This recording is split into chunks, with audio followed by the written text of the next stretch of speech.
What's going on, everybody? Welcome to the BODYSLAM.net GCW Fight Club 2 post show. It is me, myself, and I am Cassidy, Haynes, owner of BODYSLAM.net. And I'm here with my buddy, my man, Jameus Mooney. What's up, bro? BODYSLAM.net. You do all the stuff, man. You do a lot of things. You're a jack of all caps as well, or whatever, a hat of all trades.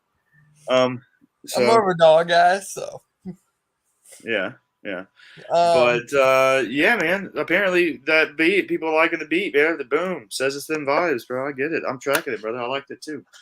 So tonight, the show, Fight Club 2, it was different than what was announced. We had some travel issues to deal with tonight. Apparently, everybody had some issues getting down there, and the card was a lot shorter and a lot more. There were a lot of moving parts. There were a lot of shufflings and movings and jugglings around, but it was fun. I enjoyed it. It was a lot. It was over a lot earlier than I thought it was, but that happens, I guess. Cards subject to change. GCW usually runs longer than they did tonight. Yeah, they had a little bit of sound issues at the beginning too, but they got that fixed. But yeah, we had our man MLJ and my buddy KG Kevin Gill on the commentary tonight for the show from Houston there at the Premier Sports Arena. With a cameo from Alley Catch. And Brett Lauderdale did the cameos all night too. Yeah, from the Premier Sports Arena or whatever in Houston where Loco Wrestling runs, and they do a lot of stuff there with Loco. And what did you think overall before we get into any matches? What do you think? What do you think of the venue and like this? Because it's not the first time they've been there. I wasn't. It's an interesting follow up from Hammerstein. I wasn't a fan of the venue. It's a huge contrast from going. It's funny you mentioned Hammerstein because to that, Atticus Cogar hit on that right before the main event.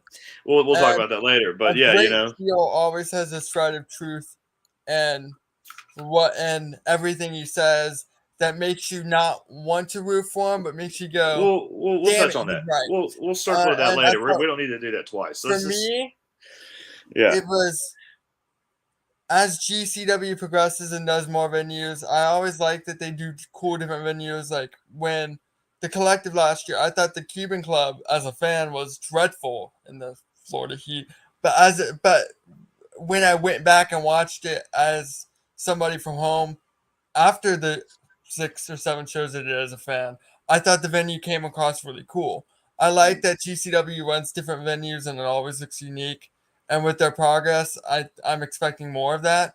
This just felt super mid-2000s indie to me. And I guess I thought it was a step back in terms of what they've done the last few years and what they've run. I get you can't really do shows. Well, I mean, they've been in that venue before. It's not like they haven't been there before. It's like the 3rd or 4th time they've been in that building. I just didn't like it, personally. Yeah. I mean, so I wouldn't say it's like a step back from where they've been going because they've used that building. It's just like Did they use Loco's ring? Probably, yeah. It looked like I didn't like the ring. Well, I don't think anybody. They were taping it up all night, but let's just dive into the card here. So let me pull it up. We got it up. So the first start off with the scramble. We had broke. Yes, we had Jordan Oliver, Grim Reaper, Lowrider, Chris Carter. And wasn't there somebody else in it, or was that it? Jordan, Grim Reaper, Lowrider, Chris Carter. No, that's it. There were only 4. There's only 4. I feel like there was somebody else, but maybe not. There's only 4. Jordan Oliver came out successful and took the W in that one. And man, I love this match because it hit some spots for me that I'm a very Grim Reaper can smoke joints, do flippy shit, and not lose the joint, not miss a beat, like still not break the joint. It's incredible. Yeah. I tweeted about that, and it was he's the equivalent of the drunk guy at the party that's carrying beer and falls down the steps like 5-6 steps, tumbles and doesn't spill a drop of his beer, and it's like woo, same shit. I love it. But the spot where they were all down and he pulled out the joint and it brought him back to life, like the spinach. I wanted to hit on that. I thought that was incredible. I thought it was a nice touch. Like I have written down, first thing in my notes written down is the marijuana medicating everybody back to health. Dude, it does that. It happens to me all the time too. Such a great spot for the Grim Reaper character because it gives a logical reason why everybody's suddenly up and energized again, but it hits on that medical marijuana trope, and I thought it was really nice. I thought it was really nice. Yeah, that was a good fun spot. I think And it's then something not only that, they touched on the half baked, the Snoop Dogg, where he's like being stingy on the joint and won't get. He's like, "No, I'm still hitting it." And he won't quit hitting it. Yeah. And he's like, I think it was MLJ who talked about blood etiquette. "Yeah, that was a lowrider that did that." So that was fun, yeah. But what else did you think about that match? Talk about it a little bit. I thought there were a lot of some really cool stuff that they did. I found it a little difficult to follow at times, but again, I thought they did some really cool stuff. Grim Reaper, one of my favorite things about him is that he wrestles half like a stone guy, half like this awesome athlete. And I think it's a really nice mesh that because I enjoy characters that go full in on their gimmick in the ring, but sometimes you need that other dimension, and I think he combines that really well. I was gonna say something. Oh, one thing I really like about GCW is that they've kind of brought character wrestling back to the forefront, and on the independents, because for years after probably around 2013 to about 2018, there was a 5-year stretch where everybody on the independents were these super serious characters, and GCW brought guys like Warhorse to the forefront, guys like that, and Grim Reaper's just another guy like that, where you know exactly what his character is. You don't need a backstory, and it works. It's relatable to a certain demographic that wrestling hasn't done the best job of hitting at. And I really, he's the one who stood out to me. And you know how much I love Jordan Oliver. Yeah. So him standing out in a Jordan Oliver match over Jordan Oliver for me was kind of okay. I'm starting to really get behind the guy. Yeah. He's long overdue for some. He's been wrestling forever too. Yeah, like 20-something years. So he's long overdue, man. It's good for him. He shined at fucking Hammerstein, man. Like he was definitely a standout there too. Yeah. But the match was fun, man. And Lowrider had a good showing as well too for somebody that I haven't seen a lot of because I don't. I haven't seen a lot of Chris Carter before tonight. Yeah, he had somebody I want to see more of. Right. Yeah, I thought that was everybody did good in that match. It was fun. Yeah, Chris Carter was a good. I don't know if he was supposed to be in that match, but he's a good fill-in. But everybody in that did well. We'll get to that. Yeah, but the next match, which you and I were chatting about during it, Mysterious Q versus Alley Catch, and Alley Catch took the victory in that one. But yeah, big Mysterious Q fan, both of us are. So tell everybody why you're a big Mysterious Q fan, and tell everybody about him. First time, so I don't follow the Texas Indies. I've wanted to for a while, but I just don't. So the first time I saw Mysterious Q was WrestleMania weekend last year, at IWTV's family reunion, and he was wrestling. One of the indie promotions came in and had him wrestle for one of their titles, and he won. And that was my first time seeing him, and I really enjoyed that match. I really enjoyed his work in that match. He's somebody I've gone out of my way to check out since. I think he worked Ryan Davidson that night at family reunion. It was the second day of that event, or the second part of the event, because the events were back to back on the same day. I wasn't sure of the card heading in because I wasn't supposed to be on this panel tonight, and I was supposed to be covering other wrestling, so I wasn't expecting to watch it. I think we made the better choice. I do too. But I think I went into this card completely blind to what talents were on it. I knew Effie versus Brian Keys was happening. That was the only match I was aware of before the card.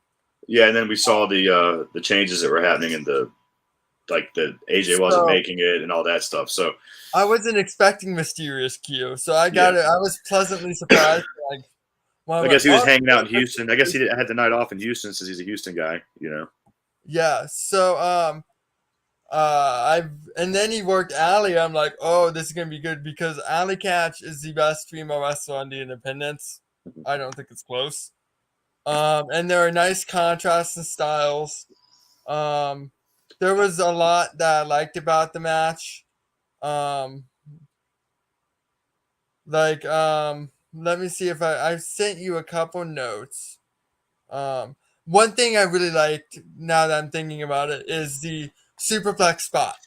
So for those who don't know, the Falcon Arrow spot that Seth Rollins does on every week on Raw, he used to do on the Independents, and he would always transition into one of two moves or three later on with the Falcon Arrow.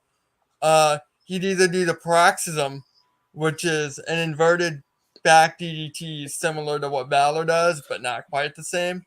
Mm-hmm. Or he'd do Guys That's Gift, which was a small package driver. Or he'd do the Falcon Arrow. Mm-hmm. So Alley Catch hits the superplex, and Mysterious Q on her roll through hits the small package cradle driver, or Guys That's Gift.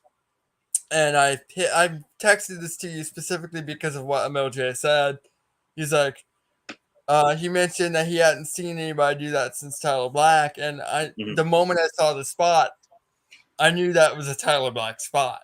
Yeah, I've never seen him do that at ROH all the time. Yeah, I thought that was a nice touch.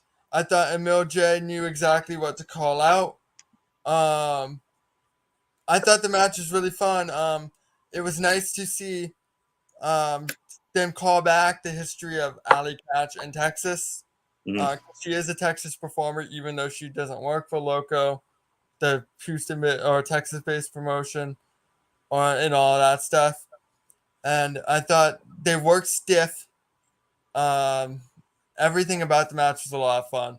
Yeah, it was a good match. I really enjoyed the stiffer wrestling in GCW. I always have. Like, there was a lot of really stiff wrestling I enjoyed on the night. And that was one match that I circled.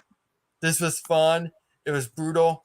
I really liked a lot of the lariats that Mysterious Q threw, for example, because it looks different than every clothesline you see today. Because he does a more traditional older school clothesline where he hits you in the chest, as opposed to try and get as high up on the neck without taking the opponent's head off that you can. Like the more modern style sees. He's a tremendous athlete. Great look. Also a tremendous athlete because Kevin Gill kept making a point on Alley Catch's cardio. She's the best pound for pound female athlete in wrestling today in terms of she's a little bigger, but she can do everything that everybody else can do. And I think that makes it even more impressive is her athleticism, her cardio. And I've always liked that about her. How just fit she is and in the ring. And she's very flexible. She does a lot of stuff people her size probably shouldn't do, and she does them well. And I've always liked that about her work.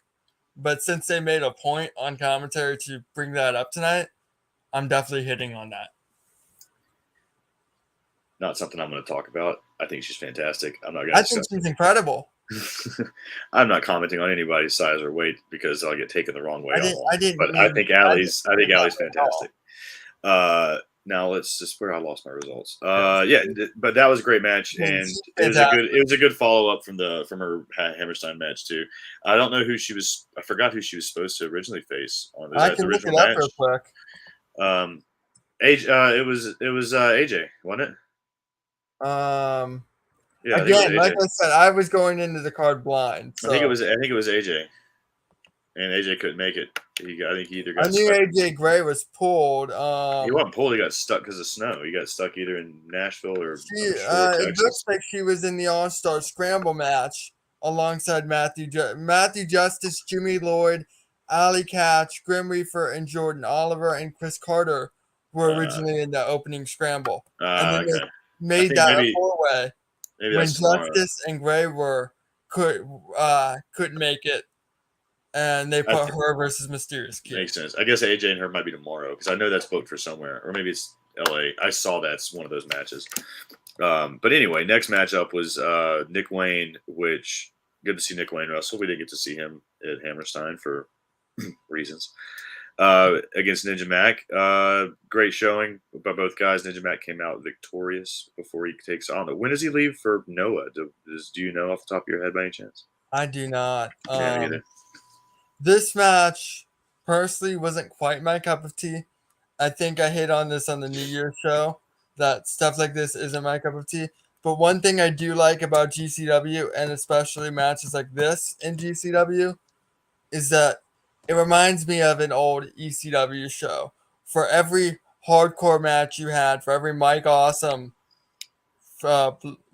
brawl, which that's not to discredit Mike Awesome because he was one hell of a big man and one hell of a worker. Probably one of the best of all time.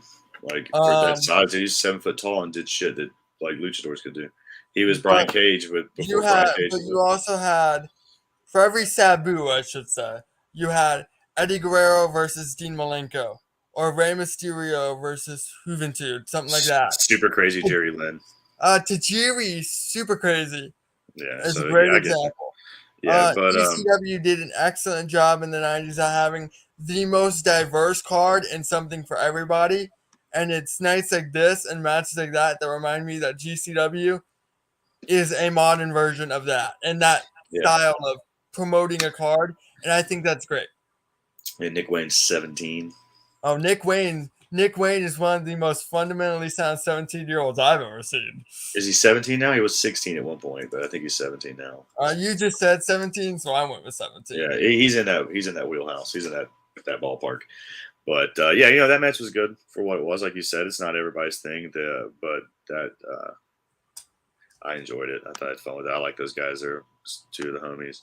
But up next, this is one I was looking forward to because like you said, you hadn't seen him perform much, but Loco Wrestling Championship was on the line next. Dante Leon defended the belt against Sam Stackhouse, and guys, we got a new Loco Wrestling champion. So I tweeted out that Sam Stackhouse Bam Bam Bigelow tribute gear looks fire. Mm-hmm. No pun intended. But and then I was like, okay, I lied. The pun was intended, but yeah, the gear does look good gear. Yeah, like the two S's back to backs. There was like the B's that Bam Bam did. The fire on the side. That was a nice touch too. He's so. I mean, he's tall. He's big. He's a big dude. Like he's a big guy. Like I don't know what they said his weight was, but he's got to be over 400. He's closer to 5, I'd say. Right? He's a big fucking guy, and dude, he does some crazy shit for being that big, man. Like, I can understand like top rope moonsaults, but dude, pulling them off from the second rope, that's less clear. There's such a margin for error, a small margin for error. Oh my god, yeah, because like he came so close to landing on his neck, and then he got over. And he's near 500 pounds. If he lands on his neck, that's catastrophic. Yeah, I don't know I'm guessing. That's just a guess of weight because I know how much I weigh, and he seems like he's two times the size of me. Didn't you just say you weren't going to comment on anybody's weight, Cass? Oh, I mean, dude, he knows what his gimmick is. He's a big guy. I tweeted that he was one of the best big men because there's big men and then like there's big men. You know what I mean? Because he's a big guy. He's like Mabel, like like one of those kind of like. That was mentioned on commentary when he did the heel kick, similar to what Mabel used to do. Mm-hmm. Because he's not like a big guy like a Vader that's like a 300-pound big guy. He's like a big guy that's like, oh shit, Yokozuna, like that kind of big guy where it's like, damn man, that guy can move for being like that. You know what I mean? Like, I didn't hear what you said. Compared to Yokozuna, I love Yokozuna. Yokozuna is one of my favorite workers of all time. But Yokozuna about 10, 15 minutes in would slow down a bit. Mm-hmm. Like I know Brett's commented on that a bunch. Like Mania 9, they called to go home early for that reason. Yeah, but Sam Stackhouse ain't slowing down. He did, dude. It was crazy. They had some good spots, man. Him and Dante did work too. That bulldog spot was through the two doors off the ramp to the crowd. They did. It was good, man. They did some good stuff. Then I do have a question regarding the doors. Yeah, what about every GCW show has like 10 doors. Yeah, doors are cheaper. Doors are cheaper than ladders. Doors are cheaper than tables. Yeah, so much cheaper. Like if you look at that's a hack. That's a fucking wrestling life hack because the table budget that like ECW and people used to spend was fucking insane. Those tables are Yeah. expensive, bro. Because they would either like if they didn't have them themselves, they would just use the ones that were at the fucking venue, I'm sure, and then get billed for it. And then get billed for it. Yeah. So it's like, goddamn, we're spending thousands of dollars on fucking tables a night. So doors, you could probably go and buy closet doors. What, $10 a fucking door at a resale store in the town? You know what I mean? Like there's like a like we got a rehome Habitat for Humanity type fucking store in my town where you can go buy like closet doors and shit that are like repurposed for like $10 for like a door. You know what I mean? If not even less, to get them in bulk, probably. You know, so I'm sure they do that, and it's easier. It's easier. This match was a lot of fun. Yeah. Dante Leon's becoming one of my favorites in GCW. When that New Year show where he teamed with Ninja Mac against Blake Christian and Alex Zane. Mm-hmm. I know I was a little hard on the post show of my critique of it. I don't know if you remember that. Yeah, but there really was a lot I liked, and he was the standout guy for me. And in a match with Blake Christian and Alex Zane, if you're standing out, you're doing something right. And he, once again, stood out on this show in a very good way. Yeah, he definitely did a good job helping make Sam look really good. Which that match worked both ways. You know, Sam, we were talking about how good Stackhouse looked, but like a lot of that goes, you know, on. If your opponent looks good, it's oftentimes you did the right thing. On whoever's pumping. Yeah, so he did a good job, man. That was a fun match. But yeah, we got a new champion, and like I'm excited, man, to see him get some more feature matches there for him and see what Sam does. And Sam's been a 10-year vet too, as they said on the commentary too. So it's good to see a guy that's 10 years. Yeah, he's in his early 30s. Yeah.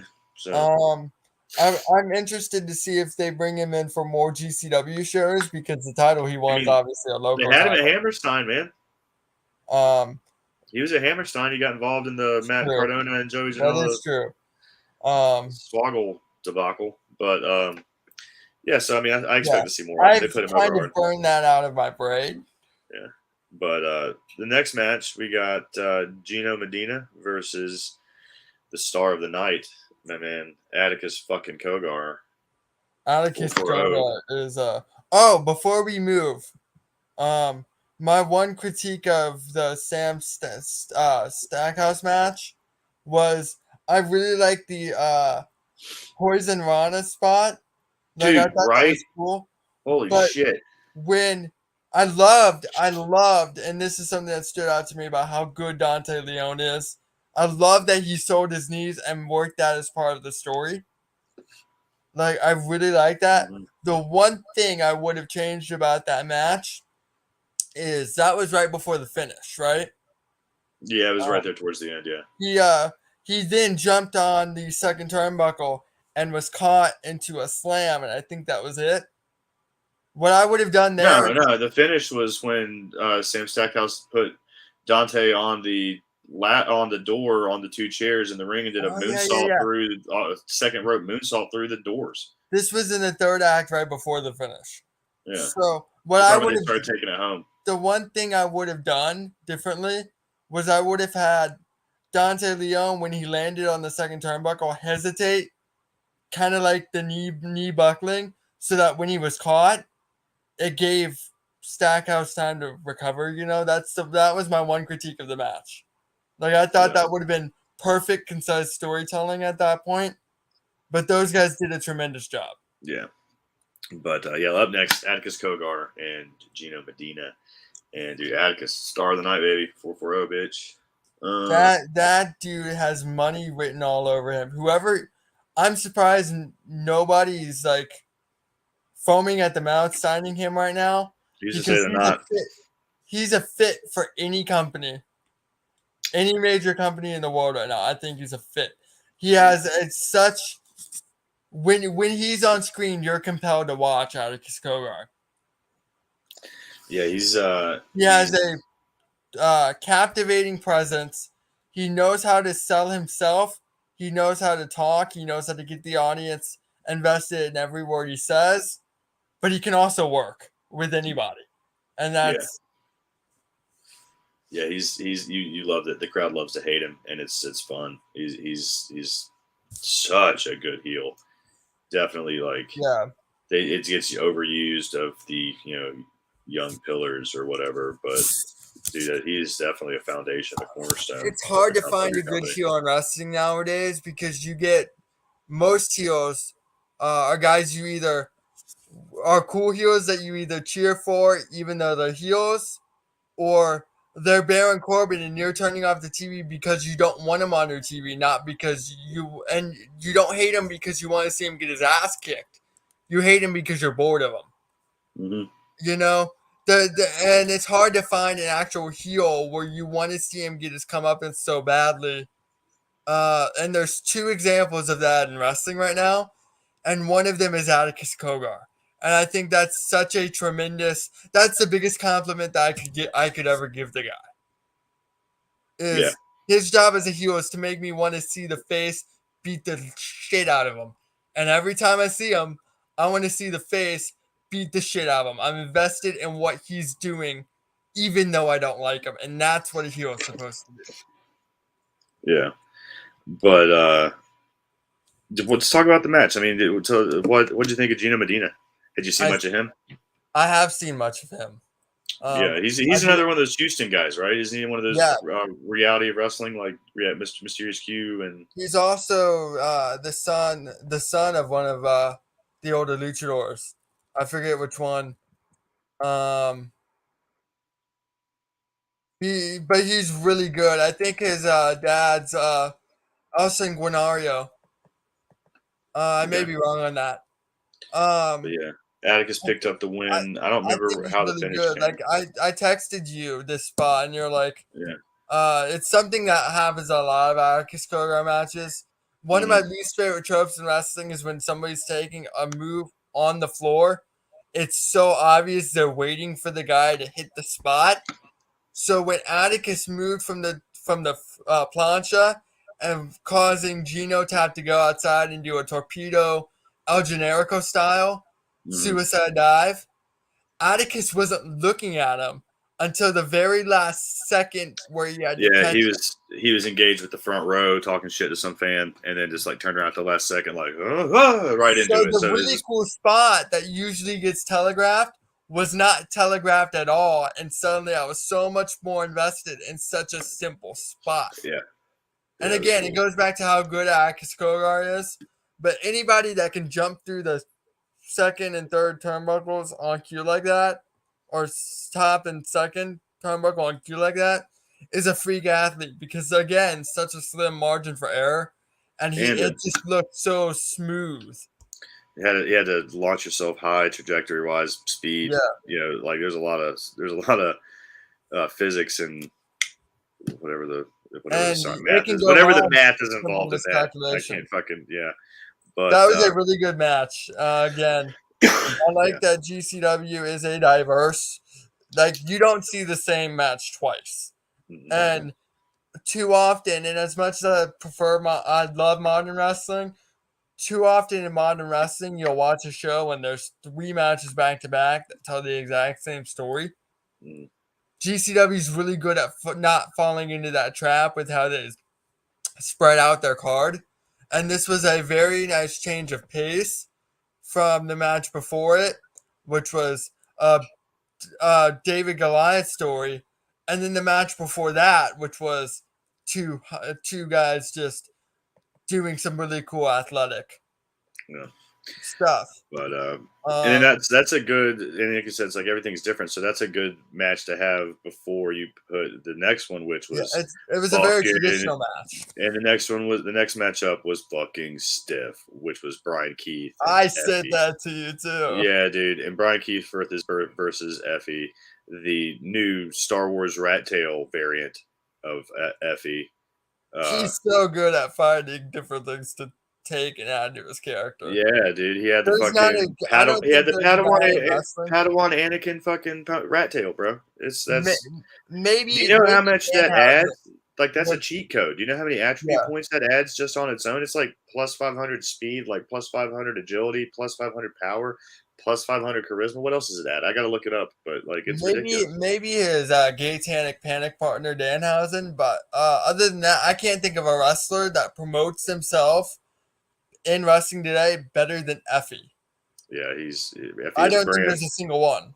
He is a brand by himself, like his own. Like it's insane how good he is at marketing himself. But that match, bro, was just they beat the shit out of each other. Brian Keith, my chest hurt just from switch the house. Brian Keith, bro, he hits hard as shit. Yeah, my chest hurt just watching that, and I like, dude, I know you've taken Effie's chops, right? How hard are those to take? Effie was like number 4 on the list. I think I told it. I think when I ranked him. Yeah, because I had you rank when we were at lunch that one time. Yeah, I told Effie the same thing. I think he's about 4 on my list of 12, so he's in the top tier so far. Top 30%. He's down there, and he was okay with that. He was good with that. But you need to take Brian Keith's chops. Yeah, I mean, I'll be in Texas for the collective, so we'll see what happens. I'm not gonna turn it down, but god damn it, yeah. This match was stiff as hell, and I love the physicality of wrestling. Like if you can make it to where it tells a story, but a physical one, it's an art. That is its own art form within the art form. Mm-hmm. And these two did a wonderful job. Just a stiff, violent match without weapons, because GCW has a lot of violent matches with light tubes, doors, a lot of different things, glass. But there's something to be said about being able to have the most violent match of the night, violent looking match, like the most painful looking match of the night, and it just be you hitting each other when the main event's a steel cage death match. Yeah, and every match is so different from the one, like, you know what I mean? You don't get the same thing every night with him. And that's what makes Effie enjoyable. That's the mark of a great performer.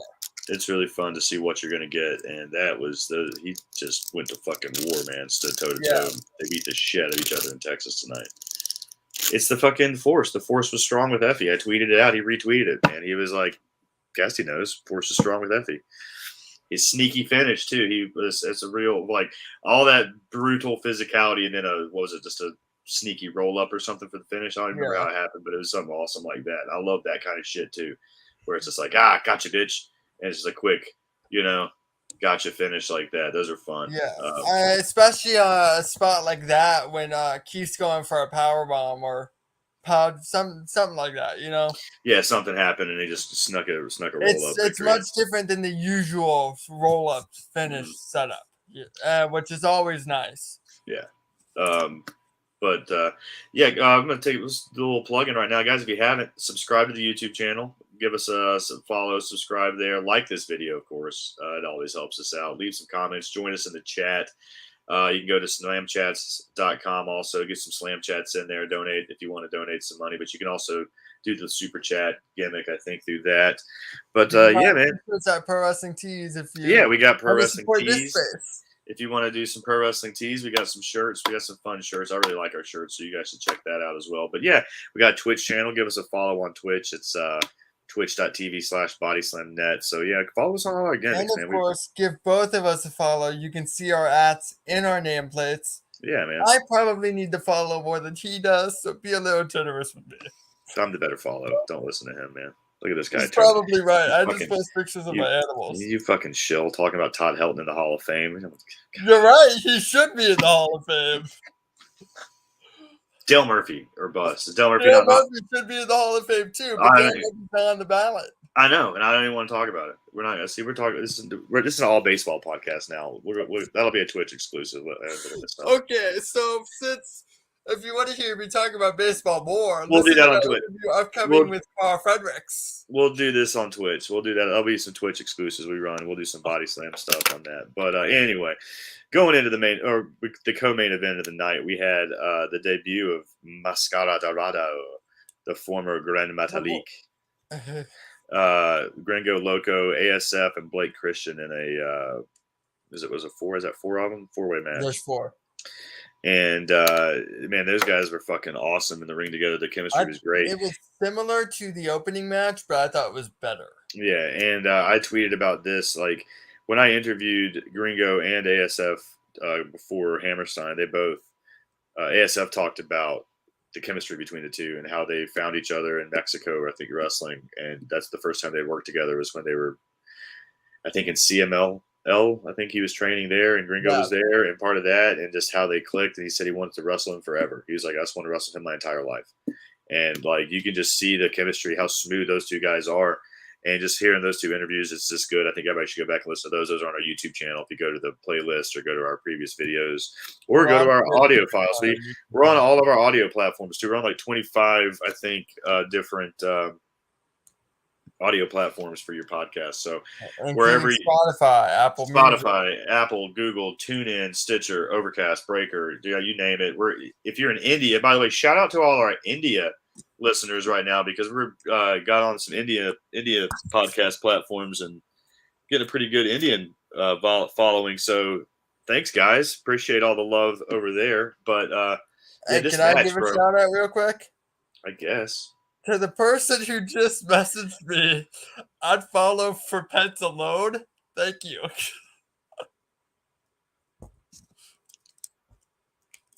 Dude, I don't know what you just said because I wasn't listening. But yeah, dude, do whatever. Oh no, I tuned you out, man. I was like, oh, you shilling for stuff. I'm gonna tune you out. I'm just talking shit, bro. And I had text coming through at the same time, and I got distracted. But yeah, bro, this match was great. It was a lucha style match. It was good for like. Was that Texas. A text me?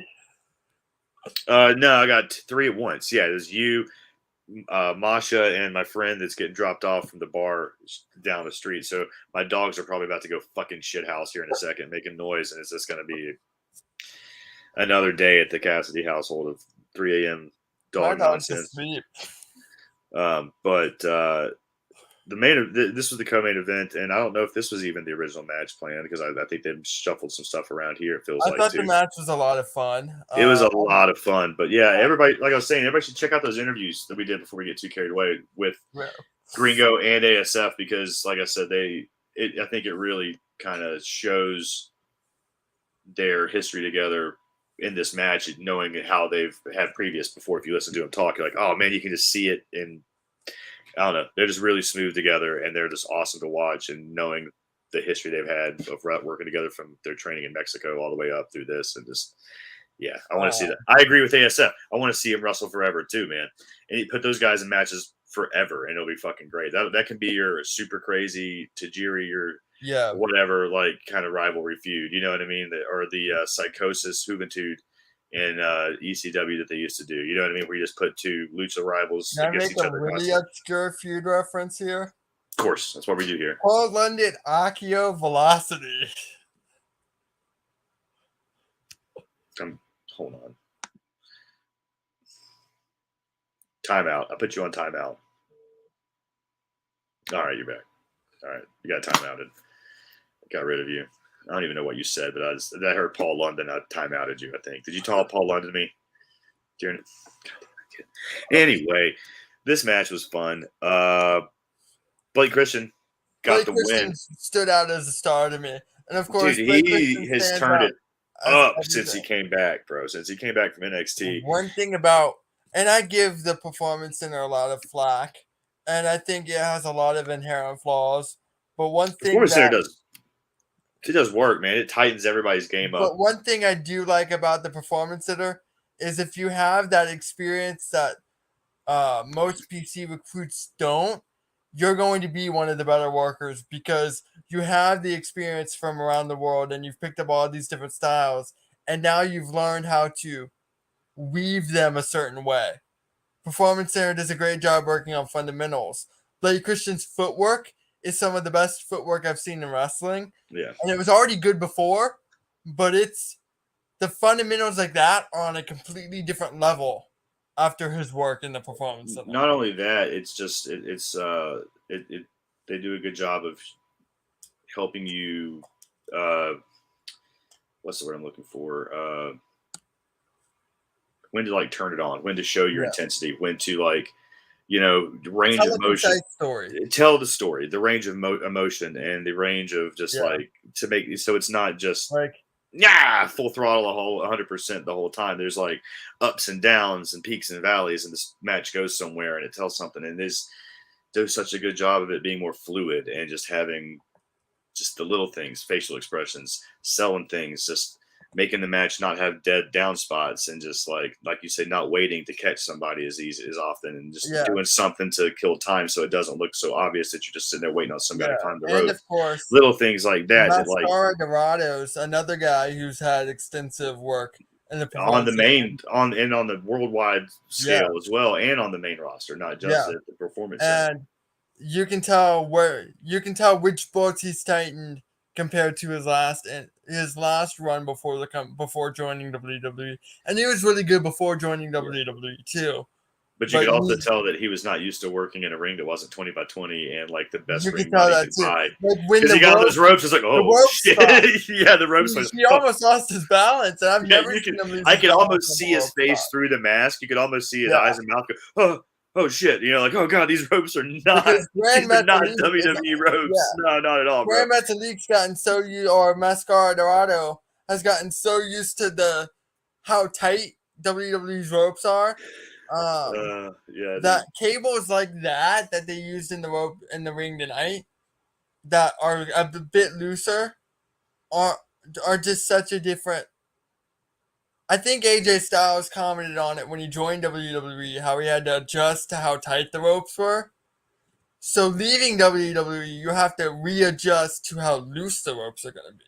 It's going to be like that with any company. It's going to be like that with New Japan, with like any major promotion that has money for a top-level ring and doesn't buy a hand-me-down user ring.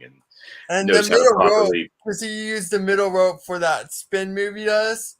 That middle rope was struggling all night. On that side of the ring was having issues all night. That middle rope was that was the struggle bus. Like that whole middle rope, I was like, and of course it's like that's the middle rope Sam Stackhouse is going to try to go to too. And I'm like, oh god, not that corner, any corner but that corner. Fuck. But that match was fun, man. Everybody needs to check that match out. Blake Christian, like you said. Yeah, Blake Christian looked good. Gringo Loco looks really good. Like all four of those. Good. I want to see more Mascara Dorado and GCW as well. I want to see more ASF because I haven't seen that much of them. Yeah, dude. I became a big fan of his after talking to him more so than I was before. Like I enjoyed his work when I first saw him, but after speaking to him now, I'm really a fan of him. Like he's really cool, dude. Yeah. I really, really, really now am more invested in his work after hearing his story and talking to him. But everybody needs to check that match out. It was fast paced, high flying, fun match, lots of good spots. Everybody worked their fucking ass off. But we're going to go to the main event now, which was the surprise they teased all night. And we got the steel cage death match loaded with weapons. And it was supposed to just be Sadika versus Jimmy Lloyd. And then he's a different boy. He is a different boy, which another interview we've done. If you want to go check out that, we did an interview with Jimmy Lloyd. I think that's a great interview too. You don't see a lot of Jimmy Lloyd interviews, so you know what I mean. Anytime you get a chance to get that was something I enjoyed with that series I did because I interviewed people that you don't usually see a lot of stuff from, and I thought that was kind of important to get those guys out there too. But Jimmy Lloyd's awesome. He's fucking cool, man. Like I really like Jimmy Lloyd, and his matches are always fun. But then Chris Carter, we got Chris Carter again too, and we get Atticus added to this. Like so, it was like ended up being a that promo Kogar cut about how can you go from Hammerstein to we touched on that, and I wanted. That's why I set that up earlier because I felt like that when I watched it. I was like, damn. All the new fans they gained because of being at Hammerstein, this is what you follow it up with, and not that that's a bad thing. It's just like it's a different look. It's definitely a shock, I think, for the fan that didn't know what they were going. They went in to be like, oh, I can't wait for this high production, awesome looking show like I got last time. Then they get this, and it's like, what the fuck? A Ring of Honor show, and then you got an old IWA show. Yeah, you got some Armory show.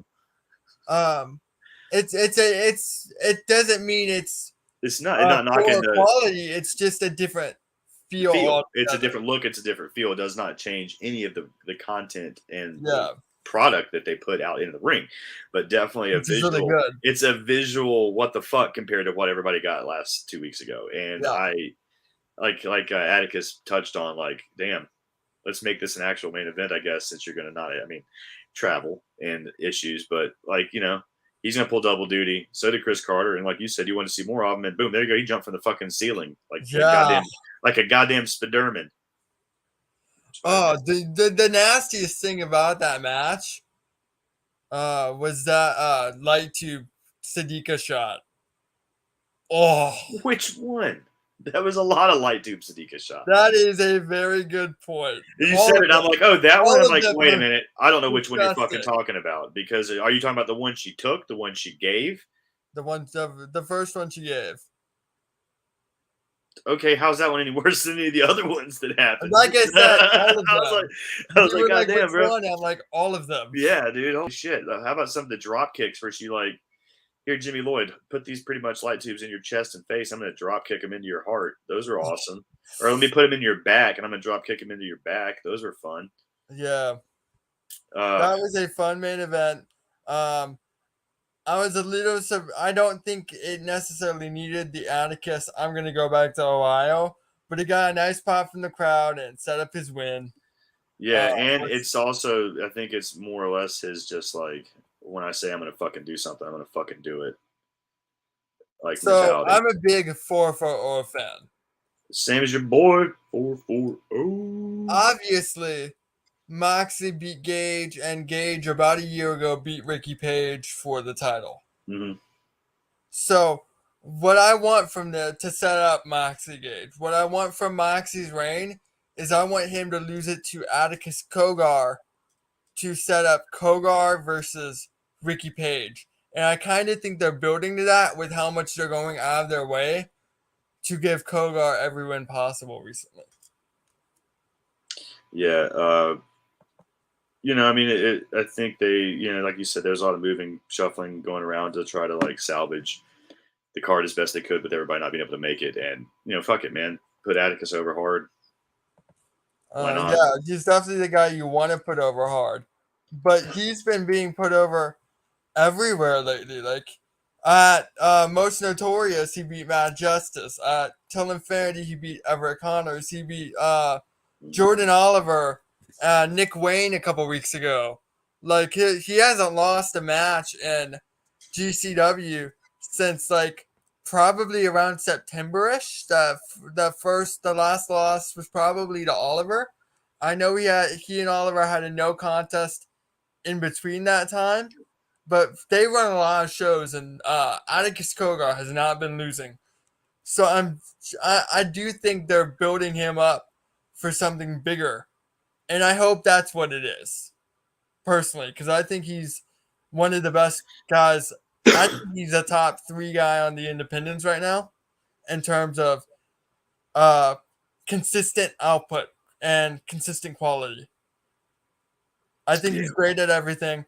I think whoever ends up with him eventually is going to go far with him, because obviously GCW is not the forever destination for a guy that talented, Yeah. But for now, while you have him, I'd put him over Big. I'd make him your world champion over Mox. I'd have him be the one you're building to beat Moxley. And then I think there's an obvious story tying back to Ricky Page that you can do later on.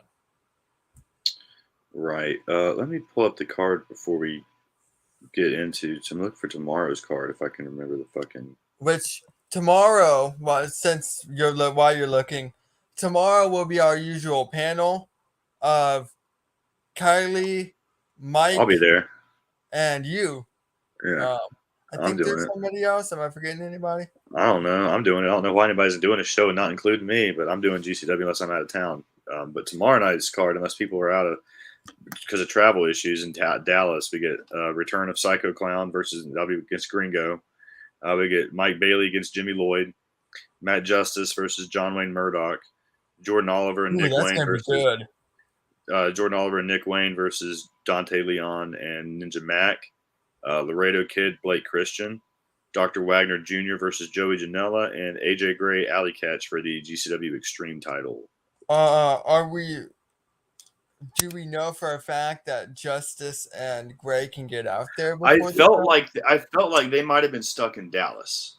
But I'm not okay, that makes more sense. I'm not positive on that. However, I don't know what's happening in Nashville either, so I don't know how bad the snow is in Nashville if it's happening there too, because that's where like AJ is. So I don't know. I could always ask him later and find out. But yeah. So I mean that's the tentative card for tomorrow night. But yeah, we'll do a panel for that too. But we'll go ahead and mention this now. But every Thursday now, we're not sure the time yet, but we're going to do a weekly GCW podcast every Thursday. And for the most part, it'll probably just be me and James. We're going crazy. I told you it was going to happen. It'll probably just be you and I on Thursdays, Mike too when he's around. Three of us for the most part, and then the regular rotating out cast of people. Yeah, go give Mr. Purple Mike a follow on Twitter. He's a really good follow too. Kylie, JCL, whoever else decides to come through, but we're gonna do a Thursday. But you and I will be the constant. One of us usually will be always there. Not both of us will be there every week. So if I'm out of town, you'll be holding the fort down on Thursdays for when I'm traveling. Yeah. But for the most part, and I'll bring on a guest that week. Yeah, we'll rotate out panels. We'll try to have some GCW drop-ins from time to time because those guys are fun to have on. But on Thursdays now, we'll do a GCW weekly show where we cover all the updates of match announcements because they drop so much announcements and stuff every week that we'll just have to start keeping updates on it and keep track. We'll run them down, all the card updates and everything that they've got going on every Thursday. So we'll start that. Doing that soon, and we got something else really fun cooking. We're not going to spill too much on that yet, but if you like GCW and the people involved, you definitely want to keep touch and the two of us. With us on and the two of us. You want to keep touch on this one. It's going to be a new show involving somebody from GCW and us, and I think it's a fun concept, and I think everybody's going to really like it. So make sure you give us all a follow. We'll be talking about that more in the next week or two. Hopefully start it up in the next week or so as well. It seems like I'm just kind of waiting on a couple moving parts to get done. But I'm really excited about that. So I think everybody's going to like it. It's going to hit you guys. If you're watching the show because you love GCW, this should be right up your alley just based on the person involved alone. He's one of the people you can't think of GCW without this guy. Honestly, I don't think. Nope. Can you? I can't. You can't. And if you do, you're like, oh, you're too stupid to fucking think that now once you hear it, you're like, yeah, you're right. You can't. He is one of the first things you're going to think of. So this will be fun for everybody. I hope everybody enjoys that. But and the show concept is right up his alley too. Like it plays to everybody involved strength.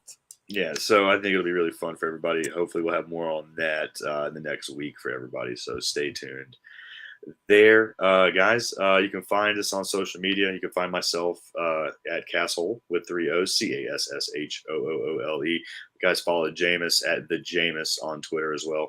BODYSLAM Net. Follow all your wrestling news, results, editorials, bullshit stuff, takes, and live tweeting of shows. That's our Twitter for the website. Go to we've got a lot of cool things coming for BODYSLAM.net. We're branching out in some areas too. We're going to try to keep things going for you guys. And I'm going to be doing a show also with Fightful Overbooked and Jeremy Lambert. He and I have been cooking something up for about 2 years now that we've never done.